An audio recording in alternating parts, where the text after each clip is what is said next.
The last passenger, the CCTV bus case. The passenger in seat 17.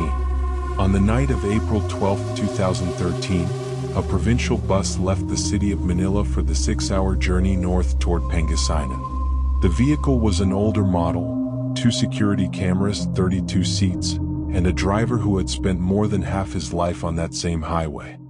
His name was Raul Delgado, a 48-year-old father of 3. By 1 a.m. the storm had rolled in, and most of the passengers had settled into silence. The final passenger to board did so at a small roadside stop just after midnight. She paid exact fare in cash, thanked the conductor, and chose seat 17 by the window. Witnesses remembered her as calm, polite, wearing a gray raincoat with the hood pulled forward. She carried one small handbag. Nothing appeared unusual. Through the first hour, Raul noticed little more than her reflection in the mirror. When he glanced back at intervals, she sat motionless, head resting against the glass. At 2:30 a.m., the rain intensified. The wipers could barely keep up. The road was empty, no lights except the endless strip of asphalt vanishing into darkness. At 2:57 a.m., Raul reached the checkpoint bridge where he routinely slowed to half speed. He glanced into the mirror once again and froze. Seat 17 was empty. Her bag remained neatly on the cushion. Assuming she had gone to the restroom at the rear, he called out. No reply. The restroom door was ajar, lights off. He pulled to the shoulder, searched the aisle with his flashlight, and found only the handbag. Inside were a folded ticket, a wallet with a single ID, and a faded photograph of a family beside an old bus. The young woman in that photograph looked identical to the missing passenger. The name on the ID, Marissa Delgado. By dawn, police met the vehicle at the terminal. They retrieved the CCTV footage. Between 2:43 and 2:57 a.m., the camera showed the woman rise from her seat, walk toward the front, then simply vanish from frame. The doors never opened. The driver never braked. The digital clock flickered once, then continued as normal. Later that morning, local patrol discovered a woman's body beside the highway embankment, less than a mile past the bridge. There were no visible injuries. Her gray coat was soaked but intact. Time of death, approximately 3 a.m. Investigators questioned how she could have exited a locked bus unnoticed. All safety seals were intact. The emergency handle had not been pulled. To many it looked impossible. To Raul Delgado it felt personal. The name Delgado on that ID had shaken him deeply. The footage leaked online within days.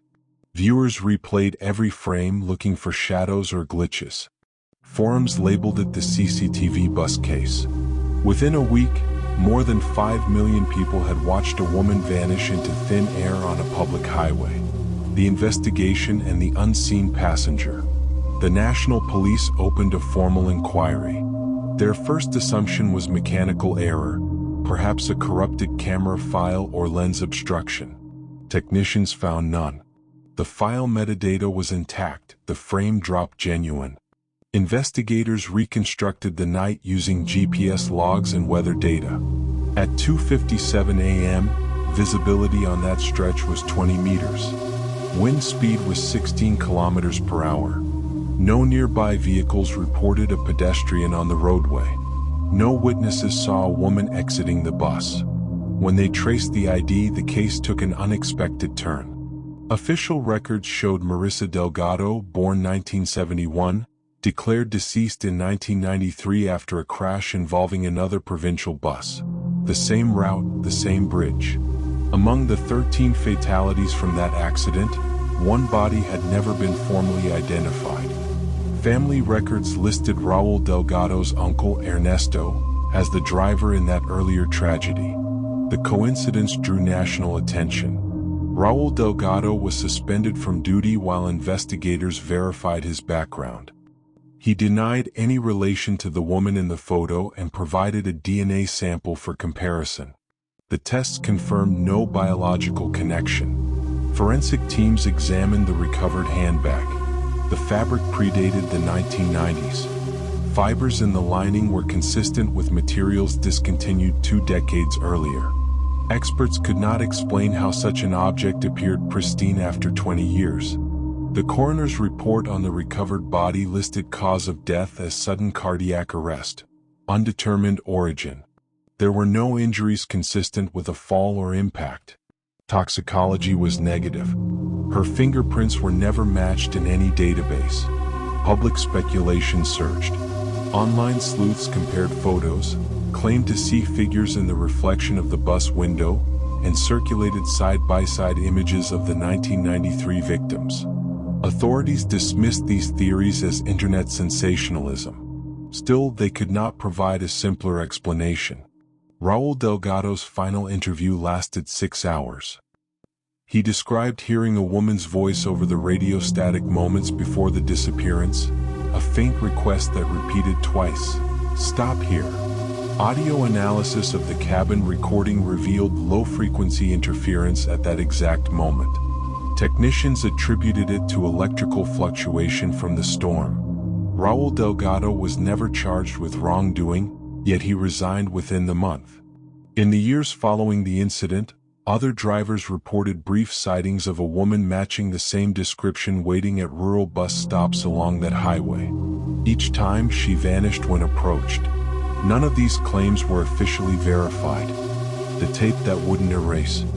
5 years after the investigation closed, a documentary team requested the original CCTV hard drive for a program on unexplained transportation cases. The evidence department released a duplicate copy.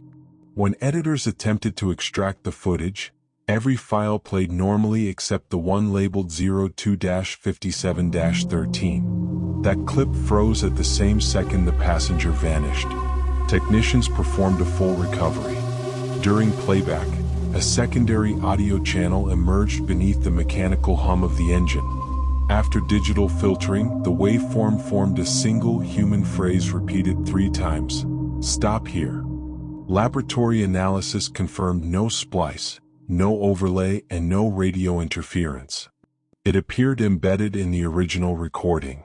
The segment aired once on local television. Within hours, viewers reported hearing the phrase continue faintly after the broadcast ended, likely a case of auditory suggestion. The network removed the file, citing unexplained distortion.